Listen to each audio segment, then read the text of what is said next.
Bab 136. Ling Hu Chong berkata, siapa yang mulia? Selama lebih dari 10 tahun belum apa yang tersisa. Sejak dia turun dari Gunung Huasan, dia telah melatih kekuatan internal beberapa kali sesuai dengan metode jantung sekolahnya. Tetapi setelah sedikit keberuntungan, tubuhnya akan dipenuhi dengan berbagai macam nafas, yang tidak bisa dikendalikan. Jika berhenti bernapas, Anda akan langsung pingsan.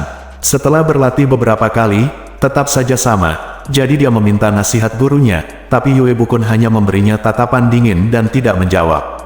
Ling Hu Chong berpikir saat itu, guru pasti sudah menduga bahwa saya telah menelan buku rahasia Zixia dan mempraktikkannya secara pribadi. Tidak perlu berdebat lagi, kekuatan batin lagi. Setelah itu, dia berhenti berlatih. Tanpa diduga, ketika dia mengangkat napas untuk berbicara saat ini, dia tertahan oleh tawa pihak lain, dan tidak ada suara yang keluar. Tapi suara Yue Bukun yang jelas datang dari kuil, kalian semua adalah tokoh terkenal di dunia seni bela diri, bagaimana kamu bisa menonjolkan diri dan tidak dikenal? Yue tidak pernah berbohong, dan pedang pembasmi jahat, keluarga Lin tidak bersama kami. Ketika dia mengucapkan beberapa kata ini, dia beruntung menggunakan keterampilan magis Zixia. Di tengah tawa lebih dari 10 orang di luar kuil, semua orang di dalam dan di luar kuil masih bisa mendengarnya dengan jelas. Dia mengatakannya dengan ringan, tidak berbeda dari percakapannya yang biasa, dibandingkan dengan pria yang berbicara keras dengan keberuntungan. Itu tampak jauh lebih alami. Hanya orang lain yang berkata dengan suara kasar, kamu mengaku tidak bersamamu, tapi kemana kamu pergi? Yue Bukun berkata, mengapa kamu mengajukan pertanyaan ini? Pria itu berkata, urusan dunia dikendalikan oleh dunia. Yue Bukun mencibir, tapi tidak menjawab. Pria itu berkata dengan keras, Yue, apakah kamu akan menyerahkannya? Jangan meminta roti bakar atau anggur yang enak. Jika kamu tidak menyerahkannya, kami harus bertindak kasar dan masuk dan mencari. Nyonya Yue berkata dengan suara rendah. Para murid perempuan berdiri bersama, saling membelakangi, dan murid laki-laki, cabut pedangmu. Terdengar suara desisan, dan semua orang menghunus pedang panjang mereka. Ling Hu Chong berdiri di depan pintu, menekan gagang pedangnya dengan tangannya. Sebelum menghunus pedangnya, 2 orang melompat dari kudanya dan bergegas ke arahnya. Ling Hu Chong berada di satu sisi, dan hendak menghunus pedangnya, ketika seseorang berteriak keluar. Dia mengangkat kakinya dan menendangnya jungkir balik, dan jatuh jauh. Ling Hu Chong terbang beberapa meter jauhnya dan jatuh ke semak-semak. Pikirannya dalam kekacauan, dan dia berpikir, tendangannya tidak terlalu kuat, mengapa tubuh bagian bawahku begitu ringan dan lemah. Berjuang untuk duduk, tiba-tiba darah di dada dan perutnya melonjak, segala macam kebenaran Ki berputar bola-balik, bentrok dan bertabrakan satu sama lain di dalam tubuh, sehingga dia bahkan tidak bisa menggerakkan satu jari pun. Ling Hu Chong kaget, dia membuka mulutnya untuk berteriak, tapi dia tidak bisa mengeluarkan suara. Pemandangan ini seperti mimpi buruk, pikirannya sangat jernih, tapi dia tidak bisa bergerak sama sekali. Mendengar suara senjata yang beradu, Tuan, Nyonya, adik laki-laki kedua dan yang lainnya sudah bergegas keluar kuil, berkelahi dengan 7 atau 8 pria bertopeng, tetapi beberapa pria bertopeng sudah memasuki kuil di dalam, teriakan terdengar dari kuil gerbang, dan ada beberapa teriakan wanita. Saat ini, hujan kembali deras, dan beberapa lentera kongming dilemparkan ke tanah, memancarkan cahaya kuning redup, memantulkan cahaya pedang yang berkedip-kedip, dan bayangan orang bergoyang. Setelah beberapa saat, hanya teriakan seorang wanita yang keluar dari kuil, Ling Hu Chong semakin cemas, musuhnya semua laki-laki, teriakan wanita ini, pasti salah satu saudari junior terluka, melihat tuannya menghunus pedang panjang, 1 lawan 4, dan Xin Yang bertarung dengan 2 musuh. Dia tahu bahwa tuannya dan istrinya sangat ahli dalam ilmu pedang, meskipun ada banyak musuh dengan sedikit lawan, mereka tidak akan terkalahkan. Kakak kedua Lao Denwo berteriak keras, dan juga menggunakan satu untuk memblokir 2. Kedua musuhnya sama-sama menggunakan pedang tunggal, dari suara senjata yang beradu, terlihat jelas bahwa lengan mereka kuat. Setelah sekian lama, Lao Denwo menjadi sulit untuk menolak. Melihat 3 orang di pihak kita melawan 8 musuh, situasinya sudah sangat berbahaya. Situasi di dalam kuil mungkin bahkan lebih berbahaya. Meskipun ada banyak junior dan adik perempuan, tidak satupun dari mereka adalah pejuang yang baik. Ada teriakan berulang kali, mungkin beberapa dari mereka telah dibunuh. Semakin dia cemas, semakin dia tidak bisa mengerahkan kekuatan, jadi dia tidak bisa berhenti berdoa secara diam-diam, Tuhan memberkati saya, beri saya waktu setengah jam untuk memulihkan kekuatan saya. Ling Hu Chong hanya perlu memasuki kuil, dan melindungi saya, adik perempuan junior dengan segenap kekuatanku, dan aku akan menghancurkan musuh mayatnya menjadi 10.000 keping, dan tubuhnya mengalami siksaan yang tak tertandingi, tetapi juga bersedia. Dia berjuang sendiri, bernapas lagi, dan tiba-tiba 6 jalur energi sejati mengalir ke dadanya, diikuti oleh 2 ki sejati lagi dari atas ke bawah, menekan 6 jalur energi sejati turun, seluruh tubuh segera kosong, tampaknya semua organ dalam telah menghilang, dan darah mengalir ke kulitnya hilang tanpa bekas. Hatinya tiba-tiba menjadi dingin, dan dia diam-diam menangis, itu saja, itu saja. Begitulah adanya. Baru kemudian dia menyadari bahwa 6 dewa lembah persik bersaing untuk menyembuhkan lukanya dengan Zenki, dan 6 Zenki disuntikkan dari meridian yang berbeda. Meskipun luka dalam tidak sembuh, 6 Zenki tetap berada di tubuhnya, membara dan sulit untuk mengusir. Namun, dia bertemu dengan seorang biksu non-disiplin dengan kekuatan internal yang tinggi dan temperamen yang tidak sabar, dan secara paksa menggunakan 2 ki untuk menekan Zenki dari 6 dewa lembah persik. Untuk sesaat, sepertinya luka dalamnya telah sembuh, tetapi sebenarnya ada 2 ki lagi di tubuhnya Dao Zenki, seimbang dan melawan satu sama lain, membuatnya tidak mempertahankan sedikit pun kebiasaan lama energi internal, dan berubah menjadi orang yang tidak berguna. Dadanya sakit, dia berpikir, saya telah mengalami kecelakaan seperti itu berarti seluruh seni bela diri saya telah dihapuskan. Hari ini, guru saya dalam masalah, dan saya tidak dapat mengerahkan setengah dari kekuatan saya. Sebagai seorang murid utama sekolah Huasan, Ling Hu Chong terbaring tak berdaya di tanah, membiarkan tuan dan istri diintimidasi oleh orang lain, dan adik laki-laki dan perempuan dibantai oleh orang lain, benar-benar tidak berguna menjadi manusia. Ya, aku akan mati bersama adik perempuan saya. Dia tahu bahwa selama dia memiliki sedikit keberuntungan, dia tidak akan dapat menggerakkan seluruh tubuhnya dengan menarik 8 saluran Zenki di tubuhnya.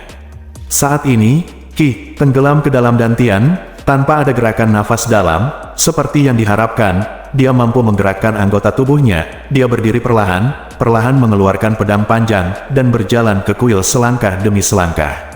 Begitu saya memasuki gerbang kuil, saya bisa mencium bau darah. 2 lentera Kongming dinyalakan di altar, tetapi saya melihat Liang Fa, Si Daisy, Gao Genming dan junior lainnya bertempur berdarah dengan musuh. Beberapa junior dan saudara perempuan berbaring di tanah, bertindak sembrono. Yue Lingsan dan Lin Pingzi bertarung melawan musuh bertopeng secara berdampingan. Rambut panjang Yue Lingsan tergerai. Lin Pingzi memegang pedang di tangan kirinya. Jelas tangan kanannya telah terluka oleh musuh. Pria bertopeng itu memegang tombak pendek, dan keahlian menembaknya sangat fleksibel. Lin Pingzi menggunakan 3 posisi, selamat datang di Pinus, untuk memblokir serangannya. Sayangnya, keterampilan pedang yang dia pelajari terbatas. Jumbai merah bergetar terbuka, mekar menyilaukan, dan dengan keras, Lin Pingzi tertembak di bahu kanan. Yue Lingsan menikam 2 kali dengan cepat, memaksa musuh untuk mundur selangkah, dan berteriak, Xiao Linzi, pergi dan bungkus lukamu.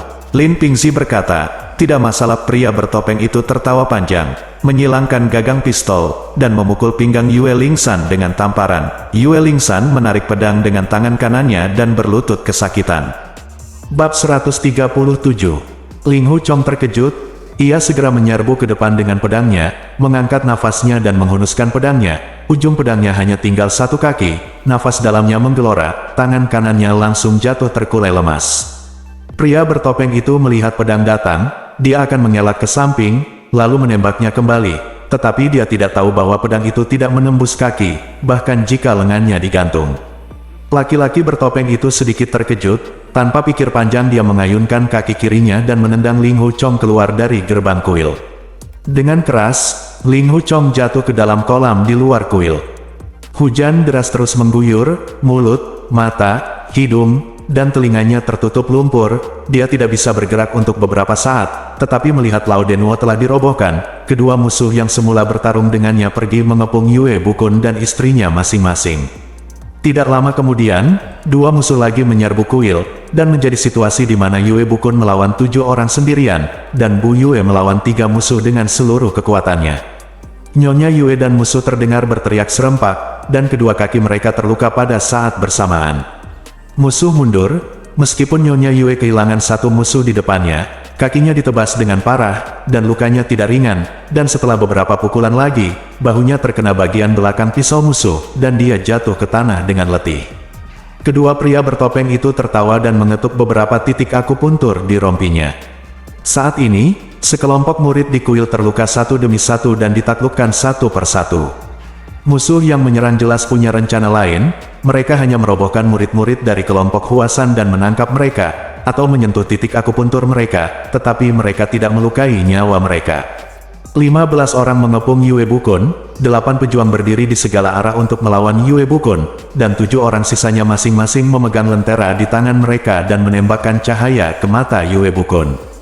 Meskipun kepala sekolah Huasan memiliki keterampilan internal yang mendalam dan ilmu pedang yang sangat baik, 8 orang yang dia lawan semuanya adalah master, dan 7 lampu menyinari wajahnya, membuatnya semakin sulit untuk membuka matanya. Dia tahu bahwa faksi Huasan telah menderita kekalahan total hari ini, dan mereka pasti akan musnah di kuil Yaowang, tetapi dia masih mengayunkan pedangnya untuk menjaga gerbang.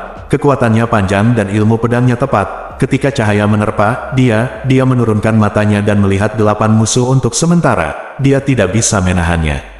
Seorang pria bertopeng berteriak keras, "Yue Bukun, maukah kamu menyerah?" Yue Bukun berkata dengan lantang, "Yue lebih baik mati daripada dipermalukan, dan bunuh dia jika dia mau." Pria itu berkata, "Jika kamu tidak menyerah, aku akan membunuhmu. Potong lengan kanan istrimu terlebih dahulu." Saat dia berbicara, dia mengangkat pisau berkepala hantu dengan punggung tebal dan pisau tipis, dan di bawah penerangan lentera Kongming, pedang itu memancarkan cahaya biru samar, ringan, dan bilahnya mengarah ke bahu Madam Yue. Yue Bukun ragu-ragu sejenak, haruskah saya membiarkan adik perempuan saya dipotong satu tangan? Tetapi kemudian dia berpikir, jika saya meninggalkan pedang saya dan menyerah, dan diintimidasi dan dihina oleh mereka pada umumnya, ratusan sekte Huasan saya tahun kehormatan, bagaimana saya bisa merusaknya di tangan saya? Tiba-tiba menarik napas, wajahnya penuh ungu, dan dia mengayunkan pedangnya untuk menyerang pria di sebelah kiri. Pria itu mengangkat mandaunya untuk menangkis, tapi tahukah dia bahwa pedang Yue Bukun disertai dengan kekuatan magis Sixia, dan kekuatannya sangat kuat sehingga mandau itu dipaksa mundur oleh pedang panjang, sekaligus memotong lengan kanannya 2 luka sayatan, darah berceceran di mana-mana. Pria itu berteriak dan jatuh ke tanah. Yue Bukun berhasil dengan satu jurus, ia mengatupkan pedangnya, dan menusuk kaki kiri musuh lainnya. Pria itu mengumpat dan mundur. Ada 2 orang yang melawannya, tetapi situasinya tidak melambat. Tiba-tiba, terdengar letupan, palu rantai mengenai rompi, dan dia memukul 3 pedang berturut-turut sebelum mengusir musuh. Dia tidak bisa membantu, tapi memuntahkan seteguk darah. Semua musuh bersorak serempak, Yue tua terluka, dan dia kelelahan sampai mati. Ke-6 orang yang bertarung dengannya melihat bahwa peluang kemenangan sudah pasti, dan melepaskan lingkaran. Lewat sini, Yue Bukun tidak punya kesempatan. Total ada 15 musuh bertopeng, 3 diantaranya dilukai oleh Yue Bukun dan istrinya, hanya 1 yang terluka parah dengan lengannya dipotong, 2 lainnya terluka di kaki, dan mereka tidak terluka parah. Bukun, Yue Bukun mendengar bahwa mereka memiliki aksen dari utara dan selatan, dan seni bela diri mereka lebih kompleks. Jelas mereka bukan sekte yang sama, tetapi ketika mundur, mereka memiliki pemahaman yang mendalam satu sama lain. Itu bukan pertemuan sementara. Apa adalah asal? Saya benar-benar tidak dapat mengetahuinya.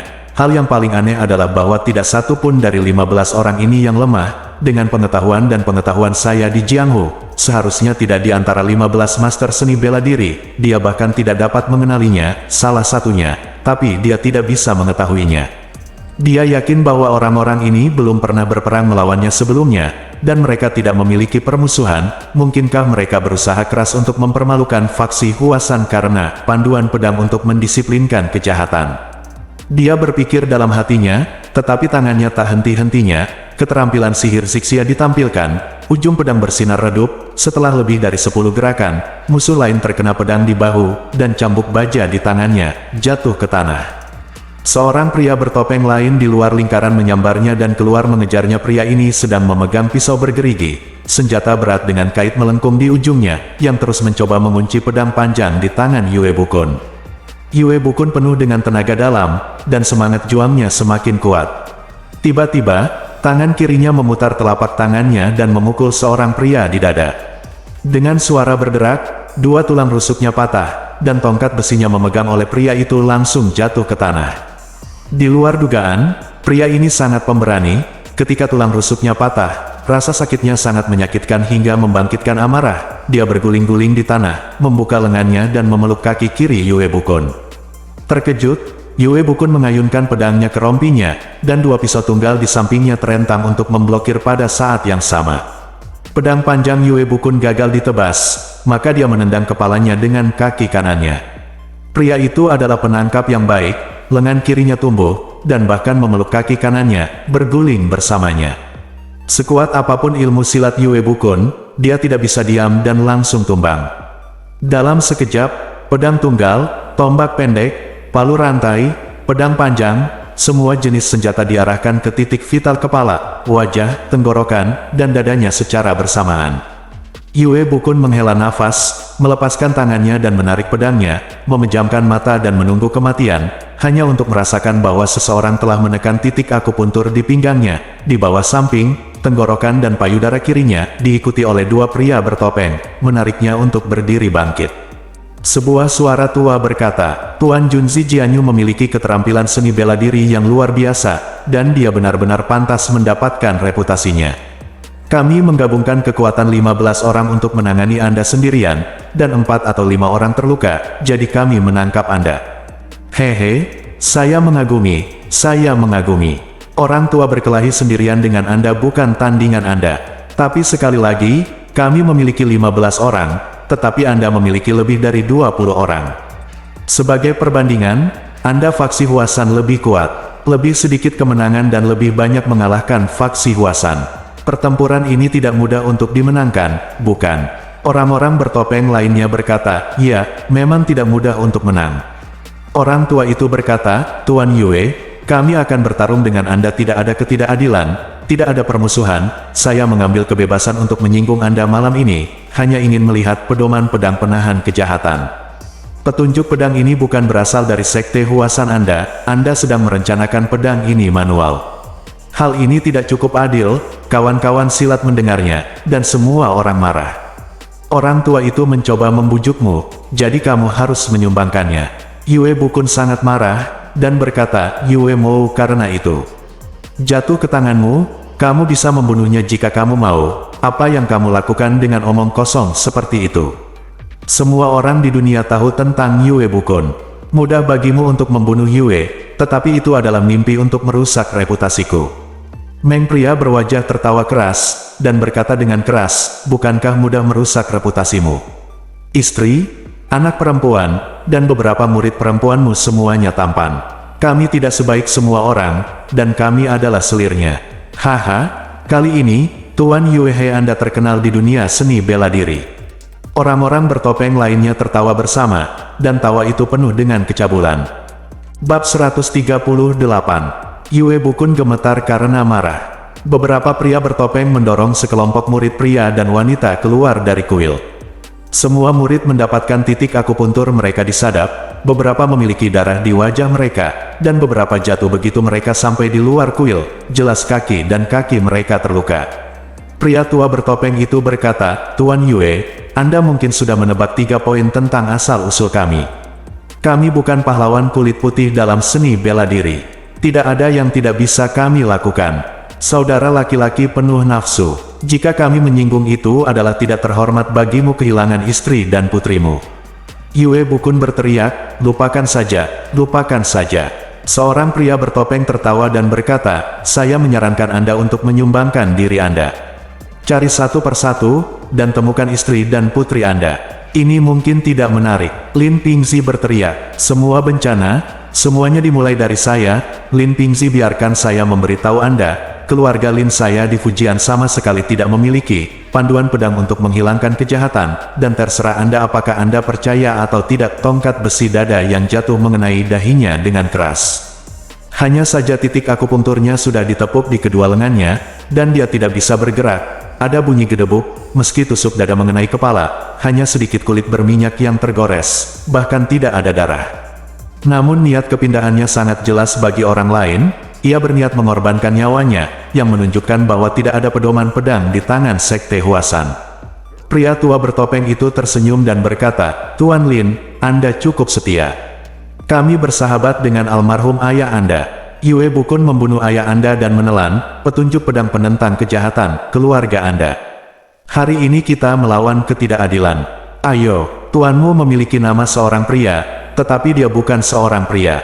Mengapa Anda tidak bergabung dengan sekte saya dan membiarkan Anda belajar kungfu yang baik untuk menyeberangi sungai dan danau?" Lin Pingzi berteriak, "Saya orang tua adalah untuk King. Apa hubungan Yu Changhai dan Mu Gaofeng dari sekolah Cheng dengan tuanku? Saya adalah murid yang bermartabat dari sekolah Huasan. Bagaimana saya bisa serakah untuk hidup dan takut mati ketika saya dalam bahaya?" Liang Fa berteriak, "Baik. Saya, sekolah Huasan." Seorang pria bertopeng berteriak, "Bagaimana dengan faksi Huasan Anda?" Di antara murid-murid kelompok Huasan, 8 atau 9 orang berseru serempak. Berbagai pikiran datang dan pergi dalam benak Yue Bukun, namun dia masih belum bisa mengetahui dari mana orang-orang tersebut. Menurut pria tua itu, mereka mungkin adalah orang-orang kuat di dunia bawah, atau pemimpin geng yang melakukan kejahatan. Saya tidak mengenal orang-orang terkenal di dunia, saya pasti pernah mendengar tentang mereka. Tidak ada geng atau pondok yang memiliki begitu banyak tuan. Pria itu memenggal kepala Liang Fa dengan satu pukulan, yang sangat kejam. Adalah normal untuk membunuh atau melukai orang dalam pertempuran seni bela diri di sungai dan danau, tetapi begitu mereka telah menangkap lawan, jarang memenggal kepala mereka dengan satu pukulan. Setelah pria itu membacok Liang Fa sampai mati, dia tertawa terbahak-bahak, berjalan ke Nyonya Yue, menebas pisau baja berlumuran darah beberapa kali di udara, dan melewati kepala Nyonya Yue, kurang dari setengah kaki jauhnya. Yue Lingshan berteriak, jangan sakiti ibuku." Dan pingsan. Nyonya Yue adalah pahlawan di kalangan wanita, dia tidak takut, berpikir bahwa jika dia membunuhku dengan satu pisau, itu akan menjadi hal terbaik untuk menghindari penghinaan, jadi dia mengangkat kepalanya dan mengutuk pencuri jerawat, "Bunuh saya jika Anda punya nyali." Pada saat ini, terdengar suara tapal kuda di sudut timur laut, dan puluhan kuda datang berlari kencang. Pria tua bertopeng itu berteriak, "Siapa itu? Pergi dan lihatlah." Kedua pria bertopeng itu menjawab, "Iya." Mereka menaiki kuda mereka dan pergi untuk menemui mereka. Namun dia mendengar suara derap kaki kuda mendekat, diikuti dengan beberapa benturan senjata ping-ping pong-pang-pong. Seseorang berteriak, "Ahyo." Jelas sekali bahwa seseorang yang datang telah berkelahi dengan kedua pria bertopeng itu, dan seseorang terluka. Yue Bukun, istrinya, dan murid-murid Huasan mengetahui bahwa penyelamat telah datang, dan mereka semua sangat gembira. Di bawah cahaya remang-remang, mereka melihat 30 atau 40 kuda berkuda di sepanjang jalan, mencipratkan air dan bergegas ke lumpur, dan mereka berada di luar candi. Dalam sekejap kendalikan kudamu dan berdiri diam. Tiba-tiba satu orang berteriak, "Itu teman sekolah Huasan." "Hei, bukankah ini saudara Yue?" Yue Bukun melihat wajah orang yang berbicara, dan mau tidak mau merasa sangat malu. Ternyata itu orang ini memegang Ordo 5 Gunung Suci beberapa hari yang lalu. Spanduk Lu Bai, tangan Bango Taibao kedua dari sekolah Songshan, datang ke puncak Huasan. Yang di sebelah kanan tinggi dan kekar, dan dia mengenali Ding Nian, kepala Taibao Tuota dari sekte Songshan. Berdiri di sebelah kirinya adalah Feng Buping, murid yang ditinggalkan dari sekte pedang sekolah Huasan. Guru-guru dari sekolah Taisan dan sekolah Hengshan yang datang ke Huasan hari itu juga termasuk, tetapi jumlah orang lebih banyak daripada mereka yang mendaki gunung pada waktu itu.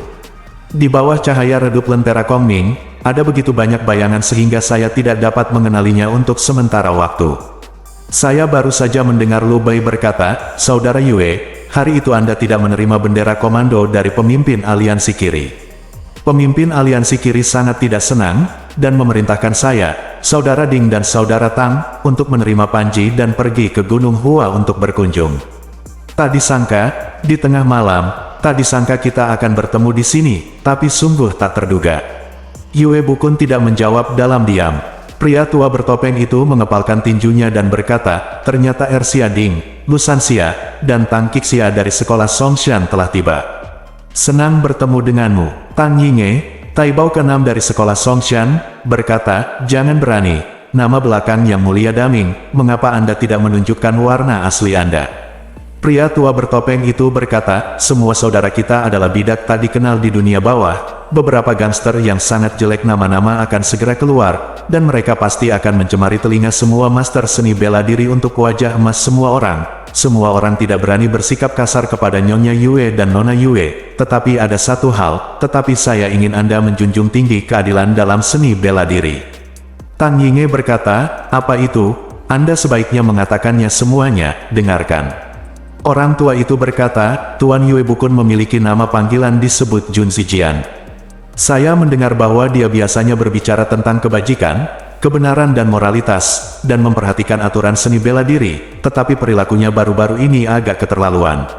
Ada yang salah. Biro pengawal Fuzhou Fuwei dipilih oleh seseorang, dan kepala pengawal Lin Zenan dan istrinya dirugikan oleh orang lain. Semua orang pasti pernah mendengarnya. Tang Yinge berkata, ya, saya mendengar bahwa itu dilakukan oleh faksi Sichuan Qingcheng. Orang tua itu menggelengkan kepalanya berulang kali, dan berkata, meskipun ada adalah rumor di Jianghu, kebenarannya mungkin tidak demikian. Mari buka jendela atap dan katakan yang sebenarnya. Semua orang tahu bahwa keluarga Lin dari Biro Pengawal Fuwei memiliki leluhur, pedang pengusir kejahatan, yang mengandung misteri halus, ilmu pedang, setelah latihan, bisa tak terkalahkan di dunia. Alasan mengapa Lin Zenan dan istrinya terbunuh adalah karena beberapa orang iri dengan pedang pembasmi kejahatan ini. Tang Yinge berkata, terus kenapa? Pria itu berkata, Lin Zenan siapa yang membunuh pasangan itu, orang luar tidak tahu detailnya. Kami hanya mendengar bahwa pedang pria ini diam-diam menipu putra Lin Zenan untuk bergabung dengan sekte Huasan dengan sepenuh hati. Tentu saja, panduan pedang itu juga dibawa ke Huasan. Di sekte, setelah musyawarah, semua orang mengatakan bahwa Yue Bukun licik, dan jika dia tidak bisa menerimanya dengan paksa, dia menggunakan trik. Berapa umur anak bermarga Lin itu? Seberapa berpengetahuan dia? Bergabung dengan Huasan sekte setelah itu? Mengapa tidak membiarkan rubah tua bermain dengan telapak tangannya dan dengan patuh menawarkan pedang pengusir kejahatan dengan kedua tangan?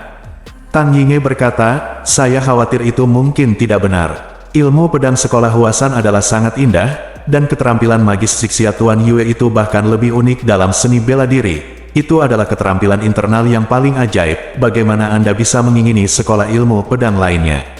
Lelaki tua itu menengadah ke langit dan tertawa, dan berkata, pahlawan Tang akan menyelamatkan perut penjahat dengan hati seorang pria. Ilmu pedang hebat apa yang dimiliki Yue Bukun? Zong menduduki Huasan, dia hanya memperhatikan pelatihan Qi, dan ilmu pedangnya biasa-biasa saja dan naif. Dunia dikejutkan oleh nama 3 karakter, sekolah Huasan, dan dia mengatakan bahwa mereka benar-benar memiliki keterampilan, tetapi kenyataannya, hehe. Dia mencibir beberapa kali, dia melanjutkan, itu masuk akal karena Yue Bukun adalah kepala sekolah Huasan. Ilmu pedangnya pasti bagus, tetapi semua orang telah menyaksikan bahwa dia ditangkap oleh beberapa pion kita yang tidak dikenal. Pertama, kita tidak melakukannya, menggunakan racun. Kedua, kami tidak menggunakan senjata tersembunyi. Dan ketiga bukannya semakin banyak menang semakin sedikit, tetapi karena kemampuan mereka yang sebenarnya, mereka berjuang keras dan mengalahkan semua master dan murid sekolah Huasan. Bisa dibayangkan seni bela diri Qizong sekolah Huasan. Tentu saja Yue Bukun sadar diri, ia sangat ingin mendapatkan pedang pembasmi jahat dan mempelajari ilmu pedang secara intensif, agar tidak sia-sia, dan ketika kritis saatnya tiba, dia akan menunjukkan dirinya sendiri. Bab 139. Tang Yinge mengangguk dan berkata, kata-kata ini masuk akal. Orang tua itu berkata lagi, kami bidak tak dikenal di dunia bawah. Jika menyangkut kungfu, di mata semua orang para ahli terkenal, tidak ada gunanya tertawa, dan kami tidak berani serakah untuk pedang pembasmi kejahatan. Di tengah tahun, kepala pengawal Lin dari agen pengawal Fuwei memandangnya, dan dia memberikan hadiah yang murah hati setiap tahun. Mobil pengawalnya melewati gunung kami, dan semua saudara bangga padanya, dan tidak ada yang akan menyentuhnya. Kali ini, saya mendengar bahwa kepala pengawal Lin karena panduan pedang ini, keluarga hancur dan orang-orang terbunuh, dan semua orang tidak bisa tidak merasakan kemarahan publik, jadi saya harus menyelesaikan skor dengan Yue Bukun. Dia berhenti sejenak, melihat sekeliling ke kerumunan, dan berkata, malam ini mereka yang datang adalah semua pahlawan terkenal dalam seni bela diri dunia, termasuk master sekolah pedang Wu Yue yang bersekutu dengan Huasan. Bagaimana menangani masalah ini terserah perintah semua orang, dan saya akan mengikuti mereka. Tang Yinge berkata, saudara ini adalah teman baik, kami telah menerima persahabatan ini. Saudara Ding dan saudara Lu, bagaimana pendapat Anda tentang masalah ini? Ding Nian berkata, pemimpin faksi Huasan, menurut pemimpin kiri, harus menjadi pemimpin sekte Huasan. Tuan Feng yang bertanggung jawab, dan Yue Bukun telah melakukan hal yang tidak tahu malu dan tercela lagi hari ini. Tuan Feng akan membersihkan rumah sendiri. Segera, semua orang berkata serempak. Ding Ersia tidak bisa lebih jelas lagi, ditangani oleh kepala faksi Huasan, sehingga teman-teman di sungai dan danau tidak akan mengatakan bahwa kami ikut campur. Feng Buping melompat dari kudanya, membungkuk kepada semua orang, dan berkata, semuanya, saya sangat berterima kasih atas wajah yang telah Anda berikan kepada saya. Yue Bukun mencuri posisi kepala sekte kita, menyebabkan kemarahan dan kebencian, dan merusak reputasinya di dunia. Hari ini, dia akan melakukan lebih banyak ayah dari pembunuh, manual pedang orang-orang, dan segala macam pelanggaran hukum keluar.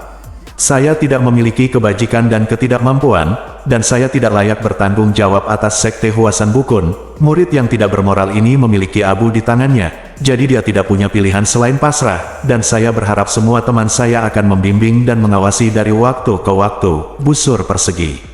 Saat itu, 7 atau 8 penumpang langsung menyalakan obor, dan hujan tidak berhenti, melainkan menjadi hujan ringan. Cahaya dari obor menerpa wajah Feng Buping, dan dia terlihat sangat bangga. Dia melanjutkan, Yue Bukun melakukan kejahatan keji yang tidak dapat dimaafkan. Dia harus mengikuti aturan sekte dan segera dieksekusi. Saudara Chong, Anda membersihkan sekte dan membunuh pengkhianat Yue Bukun dan istrinya, Tahun. Pria itu menjawab, iya. Sambil mencabut pedang panjangnya, dia berjalan ke Yue Bukun, dan berkata dengan senyum menyeringai, nama belakangmu adalah Yue, kamu merusak sekte kami, dan kamu akan diberi hadiah hari ini. Yue Bukun menghela nafas dan berkata, oke. Untuk bersaing memperebutkan posisi tuan, Jian Zhongmu benar-benar mengatur rencana beracun ini. Chong Buki, jika kamu membunuhku hari ini, wajah apa yang akan kamu miliki di dunia bawah untuk bertemu dengan leluhur dari sekte Huasan di masa depan? Chong Buki tertawa, dan berkata, kamu sendiri telah melakukan begitu banyak kejahatan. Jika aku tidak membunuhmu, kamu akan mati di tangan orang luar, dan itu tidak cantik. Feng Buping berteriak, saudara muda Chong, berbicara lebih banyak tidak berguna, bunuh. Chong Buki berkata, iya. Sambil mengangkat pedang panjang, dia menarik sikunya, dan lampu merah dari obor menyinari bilahnya, berubah menjadi merah dan biru. Nyonya Yue berteriak, tunggu sebentar. Di mana, panduan pedang penolak jahat? Tangkap pencuri dan rebut barang curian. Bagaimana kamu bisa begitu meyakinkan? Chong Buki berkata, penangkap pencuri yang luar biasa. Nyonya, Xiang Yue mengambil 2 langkah ke atas, dan berkata sambil tersenyum, manual pedang penolak jahat, sebagian besar tersembunyi di tubuhmu. Aku akan mencarinya, dan kamu tidak akan mengatakan bahwa kami berdarah. Chong Buki sudah mendambakan juniornya kecantikan saudari Ning Zhongze ketika dia belajar pendekar pedang bersama. Sekarang dia mendapat kesempatan, mengulurkan tangan kirinya, dan ingin menyentuh lengan Nyonya Yue. Kaki Nyonya Yue terluka, dan dia dipukul di 2 titik akupuntur lagi. Melihat tangan besar kurus Chong Buki menyentuh tubuhnya, jika jarinya menyentuh kulit, itu akan sangat memalukan, dan dia berteriak, Songshan Senior Brother Pai Ding. Ding Nian tidak menyangka dia akan memanggilnya tiba-tiba, dan bertanya, apa? Nyonya Yue berkata, Saudara Ling, pemimpin-pemimpin kiri adalah pemimpin sekte pedang Wu Yue, dan dia adalah seorang contoh untuk seni bela diri sekte Huasan. Saya juga berlindung di bawah panji pemimpin kiri, tetapi Anda mengizinkan penjahat tak tahu malu seperti itu menghina istri saya. Aturan macam apa itu? Ding Nian berkata, ini. Dia terdiam. Nyonya Yue berkata lagi, penjahat itu berbicara omong kosong, mengatakan bahwa semakin banyak semakin sedikit. Jika 2 pengkhianat dari sekte Huasan ini dapat mengalahkan suamiku sendirian, kami akan menyerahkan kepala sekte dengan kedua tangan dan mati. Jangan mengeluh, kalau tidak akan sulit bagi mulut puluhan ribu pahlawan di dunia seni bela diri. Berbicara tentang ini, dia tiba-tiba menangis dan meludahi wajah Chong Buki. Chong Buki sangat dekat dengannya, tapi kali ini datang tiba-tiba, dia tidak punya waktu untuk mengelak, dia memukulnya di antara kedua matanya, dan mengutuk, nenekmu. Nyonya Yue berkata dengan marah, kamu pengkhianat dari Jianzong, dan seni bela diri Anda sangat rendah. Saya tidak membutuhkan suami saya untuk melakukan apapun, saya hanya seorang wanita, jika bukan karena trik dan titik akupuntur seseorang, mudah untuk membunuh Anda. Titik. Oke, dengan kaki dijepit, kuda hitam di bawah selangkangannya melangkah maju dan berputar-putar di belakang Nyonya Yue. Membalikkan cambuk, mencondongkan tubuh ke depan dan menjulurkannya, gagang cambuk mengenai 3 titik akupuntur di punggung Nyonya Yue. Dia hanya merasakan kejutan di sekujur tubuhnya, dan kedua titik akupuntur itu langsung dilepaskan. Begitu Nyonya Yue membebaskan anggota tubuhnya, dia tahu bahwa Ding Nian ingin bersaing dengan Chong Buqi. Pertempuran ini tidak hanya tentang hidup dan mati dari keluarga 3 orang, tetapi juga menentukan naik turunnya faksi Huasan. Jika dia bisa mengalahkan Chong Buqi, meskipun ini mungkin bukan perubahan haluan, setidaknya itu adalah titik balik. Jika dia kalah, dia tidak akan mengatakan apa-apa. Segera, dia mengambil pedang panjangnya yang telah ditembak jatuh sebelumnya dari tanah, dan menggunakan pedang horizontal sebagai dadanya untuk memasang pintu. Pada saat ini, kaki kirinya lemas dan dia hampir jatuh berlutut. Kakinya terluka parah, dan sulit untuk menopangnya dengan sedikit usaha. Chong Buqi tertawa keras, dan berteriak, kamu bilang kamu seorang wanita, dan kamu berpura-pura terluka di kakimu, apa yang lebih baik dari pedang? Bahkan jika kamu mengalahkanmu, itu tidak akan menjadi hal yang mulia. Nyonya Yue tidak ingin mengatakan sepatah kata pun padanya, berteriak, lihat pedangnya. Mengayunkan 3 pedang, menusuk dengan cepat, dengan kekuatan internal pada bilahnya, suara cici, masing-masing dari ketiga pedang ini secepat 1 pedang, semuanya menunjuk ke titik vital lawan. Chong Buqi mundur 2 langkah dan berteriak, oke. Nyonya Yue bisa menggunakan momentum untuk mendekat, tetapi dia tidak berani menggerakkan kakinya dan berdiri diam. Chong Buqi mengangkat pedangnya dan naik lagi, melakukan serangan balik, terdengar 3 suara dentang-dentang, dan api berhamburan. Ketiga serangan pedang ini sangat ganas. Nyonya Yue memblokir mereka satu persatu, dan pedang ketiga segera berubah dari bertahan menjadi menyerang, menusuk perut musuh. Yue Bukun berdiri di samping, melihat kaki istrinya terluka. Dia sedang bertarung melawan musuh yang kuat. Jurus pedang Chong Buqi sangat lincah dan lincah, jelas jauh lebih unggul dari istrinya. Setelah lebih dari 10 gerakan di antara keduanya, tubuh bagian bawah Ni Yue menjadi lamban. Huasan Qizong awalnya pandai mengalahkan musuh dengan kekuatan internal, tetapi setelah dia terluka, napasnya tidak rata, dan ilmu pedangnya secara bertahap dikendalikan oleh Chong Buqi. Yue Bukun sangat cemas, melihat istrinya membuat jurus pedang semakin cepat, dia semakin khawatir, tuan dari sekte pedangnya adalah ilmu pedang, tetapi Anda menggunakan jurus pedang untuk mengalahkannya, gunakan kelemahan Anda sendiri untuk melawan musuh, kekuatan, kamu harus kalah. Bab 140.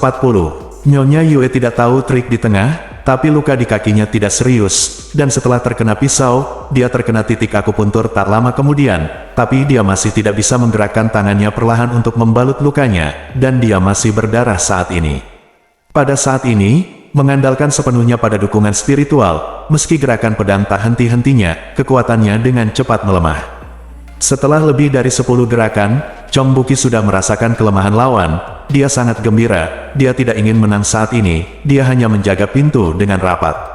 Ling Hu Chong menyaksikan mereka berdua bertarung tanpa daya, dan melihat bahwa ilmu pedang Chong Buqi saling silang, itu murni menggunakan gerakan tanpa menggunakan kekuatan, yang sama sekali berbeda dari apa yang diajarkan oleh tuannya. Jadi dia berpikir, tidak heran sekte kita terbagi menjadi sekte Qi dan sekte Jian.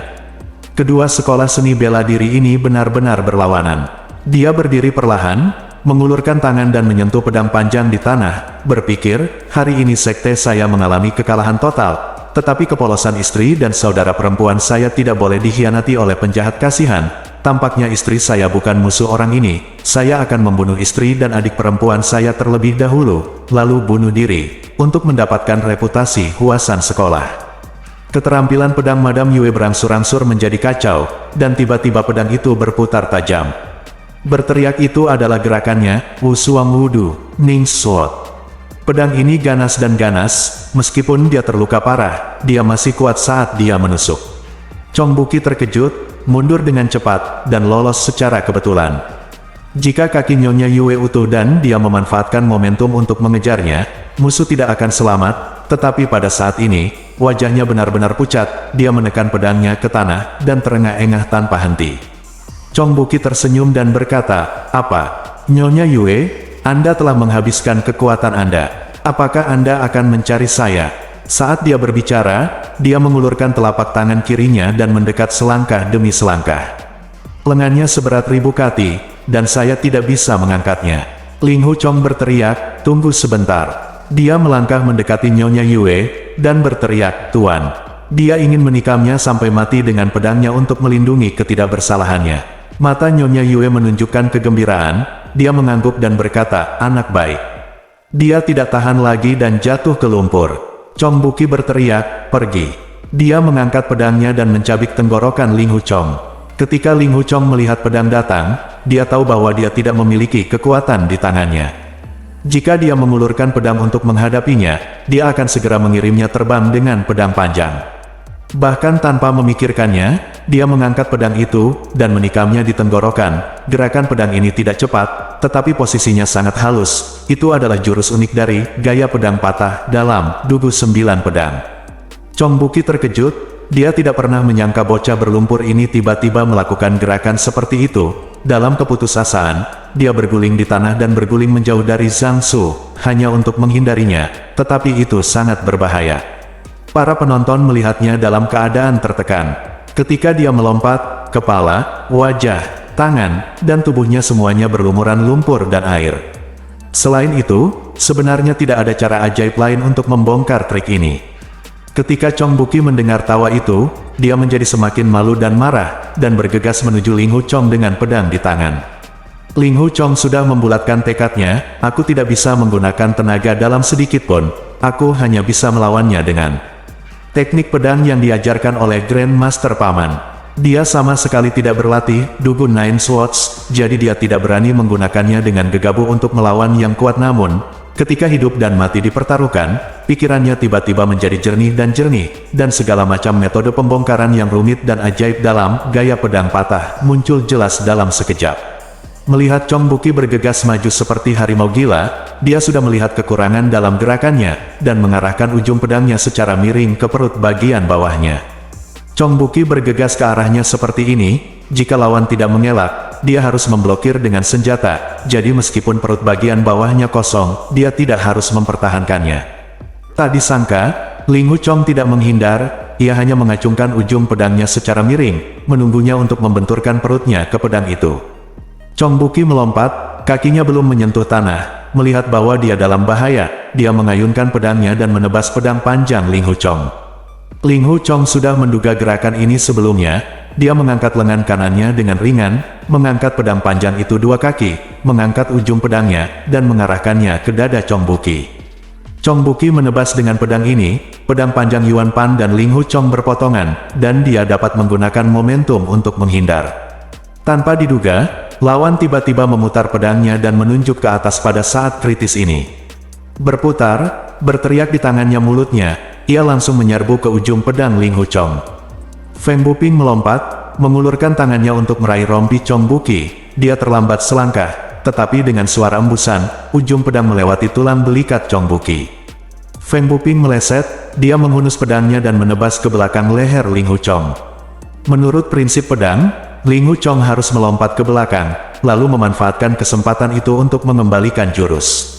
Tapi energi dalamnya kacau, dan dia tidak bisa menggunakan setengah dari energi dalamnya, jadi dia melompat mundur untuk menghindarinya. Dalam keputusasaan, dia menghunus pedang panjangnya dari bahu Chong Buqi, lalu menggunakan Dugu 9 Pedang. Lagi dengan gerakan ini, pedang ditusukkan ke belakang, mengarah ke pusar Feng Buping. Langkah ini tampaknya merupakan serangan putus asa dengan ujung yang sama, tetapi pedang backhandnya berada dalam posisi yang aneh. Pedang ini pertama kali menembus pusar musuh, dan senjata musuh menembusnya. Meski jaraknya hanya sesaat, bagaimanapun juga ada perbedaan suksesi. Feng Buping melihat bahwa musuh dengan pedangnya tidak lagi dapat menghalanginya, Tetapi siapa sangka pemuda itu akan menusuk perut bagian bawahnya dengan pedang dengan santai. Itu sangat berbahaya. Jadi dia segera mundur, menarik napas, dan segera melakukan 7 serangan pedang. Satu pedang secepat satu pedang menyerang seperti angin dan guntur. Ling Hu Chong sudah lama mengesampingkan hidup dan mati. Yang bisa dipikirkannya hanyalah berbagai teknik pedang yang ditunjukkan oleh Feng Qingyang. Terkadang dalam sekejap pikirannya, dia memikirkan jurus pedang di dinding batu gua belakang, dan dia akan menggunakannya dengan lancar, mengayunkannya sesuai keinginannya, dan untuk sesaat dia tidak akan tersanjung oleh Feng Buping. Lebih dari 70 gerakan dilakukan dalam waktu singkat, dan kedua pedang itu tidak pernah bersentuhan satu sama lain, teknik pedang halus dan halus. Para penonton terkesima dan bersorak diam-diam. Semua orang bisa mendengar Ling Hu Chong terengah-engah, jelas kelelahan, tetapi jurus pedang terus keluar tanpa henti dan berubah tanpa arah. Setiap kali Feng Buping tidak bisa menahan triknya, dia akan menebas keras dengan pedang panjangnya. Mengetahui bahwa lawan tidak akan bertarung dengannya, jadi dia menggunakan pedangnya untuk memblokir pedang. Dengan cara ini, dia bisa keluar dari kesulitan. Di antara penonton, melihat gaya permainan Feng Buping hampir seperti bajingan, beberapa tidak bisa menahan perasaan tidak puas. Seorang pendeta Tao dari sekolah Taisan berkata, para murid Qizong memiliki ilmu pedang yang tinggi, dan Paman Jianzong memiliki kekuatan internal yang kuat. Apa yang terjadi? Qizong dan Jianzong dari sekolah Huasan bermain terbalik. Wajah Feng Buping memerah, dan pedang panjang membuatnya tampak seperti embusan angin dan hujan. Dia adalah master nomor 1 dari sekte pedang Huasan hari ini, dan ilmu pedangnya memang luar biasa. Ling Hu Chong tidak dapat menggerakkan tubuhnya, dan hampir tidak dapat menopang dirinya sendiri sebelum dia dapat berdiri. Dia kehilangan banyak kesempatan bagus untuk menang. Tetapi ketika dia pertama kali menggunakan Dugu 9 pedang, bahkan ketika dia menghadapi musuh yang tangguh, dia sangat pemalu dan takut. Ilmu pedangnya tidak mahir. Keduanya bertarung sengit untuk waktu yang lama, dan masih sulit untuk membedakan kemenangan atau kekalahan untuk sementara waktu. Setelah lebih dari 30 gerakan, Ling Hu Chong menemukan bahwa jika dia menggunakan pedangnya secara acak, lawan akan sulit untuk dilawan dan menjadi panik. Songshan, Hengshan, Taisan dan sekolah ilmu pedang lainnya, Feng Buping memanfaatkan momentum untuk melakukan serangan balik dan mematahkan pedangnya, gerakan pedangnya sendiri. Begitu Feng Buping menarik 3 busur dengan pedang panjangnya, hampir memotong lengan kanannya setinggi bahu. Itu sangat berbahaya. Di tengah krisis, kata-kata Feng Qingyang tiba-tiba terdengar di benaknya, jika kamu tidak memiliki jurus pada pedangmu, musuh tidak akan dapat mengalahkan mereka. Jika kamu tidak memiliki jurus untuk menang, ada jurus, yaitu keterampilan pamungkas ilmu pedang. Faktanya, dia bertarung melawan Feng Buping. Do memiliki lebih dari 200 gerakan, dan dia semakin memahami gerakan indah dalam Dugu 9 pedang. Tidak peduli seberapa sengit dan sengitnya Feng Buping, serangan dengan keterampilan pedangnya, dia selalu bisa melihat kekurangan dalam gerakannya sekilas, hanya membuang pedang dengan santai memaksanya mengembalikan pedang untuk melindungi dirinya sendiri. Setelah bertarung sebentar, kepercayaan dirinya berangsur-angsur meningkat, sampai dia memikirkan poin kunci Feng Qingyang tentang mengalahkan tanpa gerakan. Ada gerakan, menghela nafas panjang, dan menusukkan pedang secara miring. Pedang ini bukan miliknya, untuk gerakan apapun, bahkan itu bukan teknik pedang, gaya pedang patah. Di Dugu 9 pedang-pedang itu benar-benar lemah, tetapi ujung pedangnya miring, dan bahkan aku tidak tahu kemana arahnya. Bersambung.